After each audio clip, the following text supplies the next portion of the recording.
Hi, magandang buhay. Ako nga po pala si Lai Pasmad mula sa BSED Filipino 1A. Ngayon, tatalakayin ko sa inyo kung ano ang panitikan. Ano nga ba ang panitikan?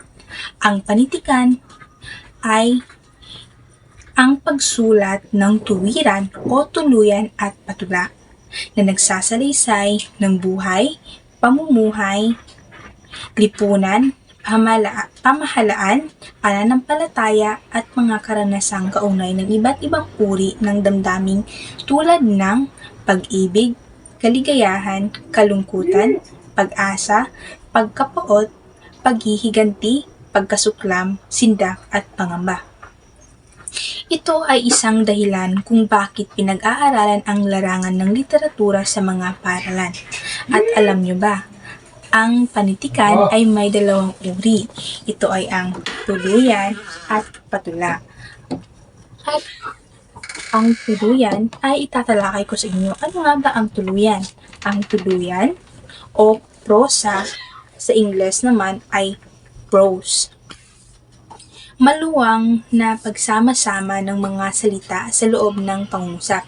Ito ay nagsusulat sa karaniwang takbo ng pangungusap o pagpapahayag. At nakapaloob dito sa tuluyan ay ang alamat, pabula, maikling kwento, anekdota, sanaysay, talumpati, editorial, at talambuhay. At ngayon, dumako naman tayo sa patula. Ano nga ba ang patula? So, itong tatalakayin ko sa inyo. So, ang patula o panulaan o sa Ingles naman ay poetry. So, ang patula o panulaan ay pagbuo ng pangungusap sa pamamagitan ng salitang binibilang ang mga pantig at pagtugma-tugma ng mga dulo ng mga taludtod sa isang sakno.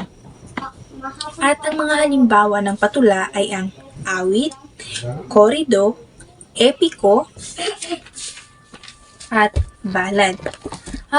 Ang may mga anyo po pala ang patula. Ito ay ang tulang pasalaysay, tulang liriko, tulang patanghalan, tulang patnigan, at ang panghuli ay ang dulang panlibangan. So, sa tulang pasalaysay, meron itong tatlong halimbawa. Ito ay ang awit korido. Ang awit korido ay may layunin na magsalaysay. Nakapaloob dito ang Florante at Laura, Ibong Adarna. At ang pangalawa naman ay ang epiko. Ang epiko ay ito ay isang pambihirang kaganapan o nagkakaroon ng tunggalian ang mga tauhan dito na kumbaga ito ay hindi makatotohanan. At ang pangatlo naman ay ang balad. Ito ay inaawit o binibigyan ng kanya. At sa tulang liriko naman, ito ay tulang nanggagaling sa puso na nagpapahayag ng damdamin ng mga tauhan o ng tauhan o ng mga manunulat. For example, awiting bayan,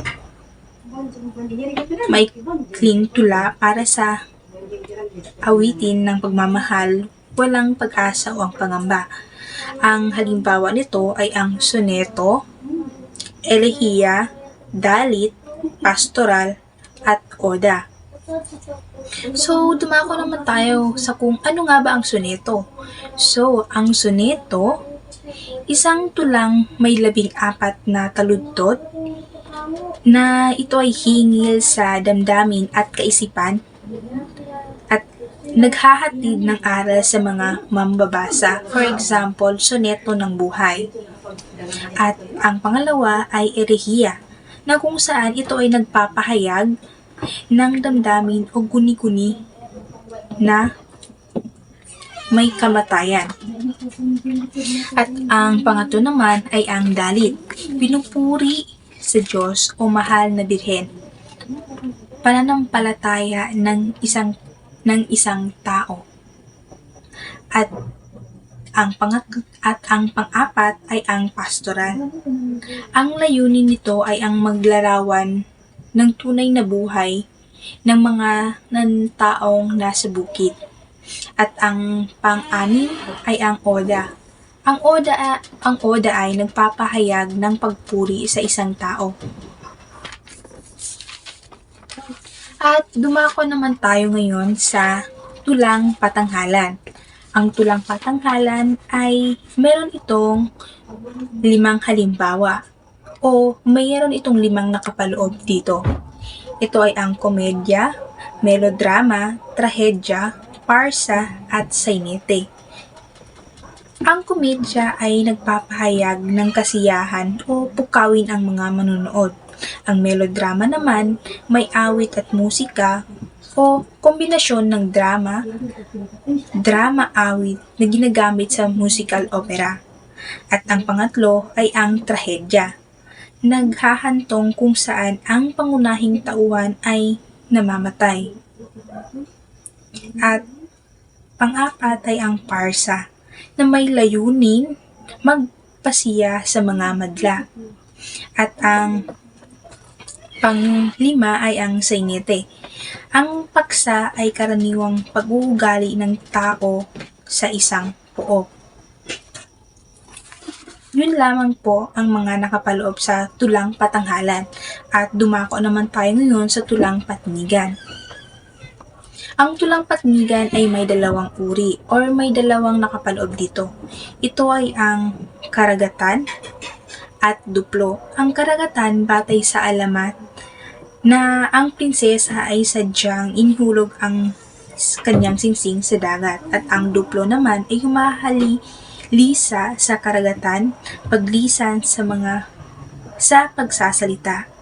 At ang pangatlo ay ang balagtasan, pagtatalo ng 2 panig sa isang tula. At ang panghuling anyo sa patula ay ang dulang panlibangan. Sa dulang panlibangan, ito ay tinatanghal sa tanghalan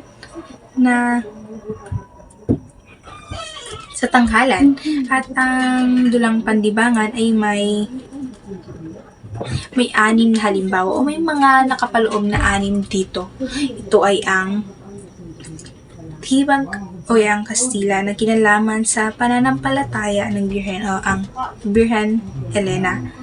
At ang pangalawa ay Lagaylay or Sorsogon na ginagamit ito sa ginagawa sa buwan ng Mayo. At ang pangatlo ay ang sinakulo, pagtatanghal tungkol sa buhay ni Jesus o ang muling pagkabuhay ni Jesus. At ang pang-apat ay ang panuluyan, isinasagawa ng alas 12 ng gabi bago ang Kapaskuhan. At ang panghuli ay ang panubong, mahabang tulang pagpapangaral sa isang kaarawan. Yun lamang po. Maraming salamat.